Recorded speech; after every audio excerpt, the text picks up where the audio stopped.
بسم الله الرحمن الرحيم السلام عليكم ورحمة الله وبركاته أصحابتك kusoo dhawaada casharada taxanaha ahaa ee ingiliishka fasalka foomfoorka gaar ahaan unit 6 iyo cashirkiisii labaad muuqaalka haddii uu soo gaaro like saar si uu u gaaro arday fara badan ee uga faa'iidaystaan iyo dadka luuqadda jecel ama xiiseeyo casharka ciwaankiisa wuxuu yahay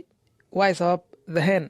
digaagadda scratches ee u qodaa the ground dhulka long time ago muddo dheer ka hor the hen digaagad and the vulture iyo gorgor weer waxay ahaayeen very good friends saaxiibo isku fiican oo isku wanaagsan they used to live waxay ku wada noolaa jireen on excellent terms xilliyo wanaagsan ee soo wada noolaa jireen assisting ayagoo is caawinayo one another midba midka kaleeto at any time xilli walbo they need ay u baahdaan to help inay is caawiyaan to procure si loogu dadaalo their domestic chores howlaha laga qabto xaafadaha and all other necessities iyo waxyaabaha kaleeto oo lama huraanka ah one day hal maalin the hen digaagadii decided waxay go'aansatay to shave inay u xirto her children caruurteeda but laakiin did not have ma aysan haysanin